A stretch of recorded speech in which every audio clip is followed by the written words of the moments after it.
জন্মেছে। হ্যাঁ, মোবাইল ঘাঁটতে ইচ্ছে করে না, কিন্তু তবু আমি ঘাঁটি, সময়টা কেটে যায়। টিভি দেখতে ইচ্ছে করে না, তবু আমি দেখি। শুয়ে থাকতে ইচ্ছে করে না, তবু শুয়ে থাকি। খেতে ইচ্ছে করে না, তবু গিয়ে বসি। আর কিন্তু নাম শুনতে যেই ইচ্ছে করে না, অমনি উঠে চলে যাই। অনেক কাজে ইচ্ছে করে না, তবু করি, কিন্তু হরি নাম শুনতে ইচ্ছে না করলেই উঠে চলে যাই। অনেকে আমাকে বলে, কৃষ্ণবাবু নাম শুনতে ইচ্ছে করে না কেন? গুরু দীক্ষা তো নিলাম, বৈষ্ণব সেবা তো দিলাম, তারপরেও ইচ্ছে হয় না কেন? শুধু মনে হয় চপ খাই, পেঁয়াজি খাই, মাছ খাই, ডিম খাই, ইচ্ছে হয়। ইচ্ছেটা কেন হচ্ছে? ইচ্ছে কি মরে গেল? ইচ্ছে মরেনি। একটা বাড়িতে যদি 6 মাস কোনো লোকজন না থাকে, 6 মাস পরে লোকজন বাইরের থেকে ফিরে এসে যখন বাড়ির দরজা খুলেছে, বাড়িতে 1 ইঞ্চি মোটা হয়ে ধুলো পড়ে গেছে, তা আপনি নিজের বাড়ি নিজে পরিষ্কার করবেন না? তা আপনি তো নিজে করছেন না, লোক দিয়ে করাচ্ছেন। অনেক টাকা, এই যে ভাইটা বোম্বাই থাকে, এই যে বলছে সোনার কাজ করে, তো কি নিজে ঝাঁটা দেবে? না না, লোক রেখেছে, তা লোক ঝাড় দিচ্ছে, কিন্তু কাছে দাঁড়িয়ে আছে কেন? দামি দামি জিনিস যদি ভেঙে যায়, এখন ধুলো তো উঠছে, ওর নাকে মুখে এসে ঢুকছে। প্রথমে একটু কষ্ট হচ্ছিল, ধুলো আস্তে কর। তখন যে ঝাঁট দিচ্ছে সে বলে, প্রথমবারটা দাঁড়িয়ে যাও, পরের বার থেকে ধুলো কম উঠবে। একবার তো মানে মোটা ধুলোটা বেরিয়ে গেলে এবারে কম কম উঠবে। মনে না অনেক ধুলো পড়ে আছে। আপনি যখন হরি নামের ঝাঁটাটা দিয়ে মনটা পরিষ্কার করছেন না, তো ধুলো ওড়ে, কষ্ট হয়, আমি জানি।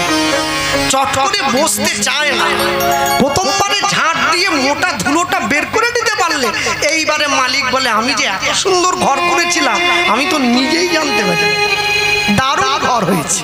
হ্যাঁ, মনে রাখবে সব সময়ের জন্য যারা বসে আছেন এই জায়গায়, ভারতবর্ষ একমাত্র দেশ যেই দেশে ভগবানের নামে মানুষের নাম রাখা অন্য কোনো দেশে পাবে না।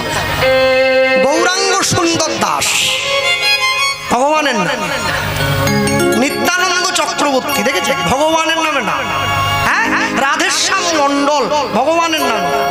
শুধু ভগবানের নামে নাম কি? যেখানে যেখানে ভগবান জন্ম নিয়ে লীলা করেছেন সেই ধামগুলোর নামেও মানুষের নাম রাখা হয়। বৃন্দাবন চন্দ্র সরকার, ওই দেখো এসে গেছে। ভগবানের নাম শুধু নয়, ভগবত ধামের নামেও মানুষের নাম রাখা হয়েছে। এজন্যই তো সনাতন ধর্ম সর্বশ্রেষ্ঠ। এজন্যই সনাতন ধর্মের খ্যাতি গোটা জগৎ জুড়ে। কেন? এই দেশটা সাধুর দেশ, এই দেশ মুনি ঋষিগণের দেশ, এই দেশ ভগবত ভক্তদের দেশ, যার জন্য বিদেশের মানুষ এসে বারংবার ধরে এই দেশের মাটিতেই গড়াগড়ি যায়। তবেই না কবি বলেছিলেন, ও আমার দেশের মাটি, তোমার পরে ঠেকাই মাথা। এই যে তিলক দেখতে পাচ্ছেন কপালে, এই তিলক শুধু গৌর ভক্তি কৃষ্ণ ভক্তির পরিচয় নয়, এই তিলক হচ্ছে দেশ ভক্তিরও পরিচয়। সন্তান যখন যুদ্ধে যায়, তারা সৈনিকের চাকরি করে, তার মা দেশের মাটি নিয়ে কপালে বিজয় তিলক এঁকে দেয়, তুমি যুদ্ধে জয় লাভ করে এসো। চলো ছোট্ট করে আমরা গৌরচন্দ্রিকা শুনলাম। লীলা মাধুর্যের মধ্যে প্রবেশ করতে গিয়ে বলবো,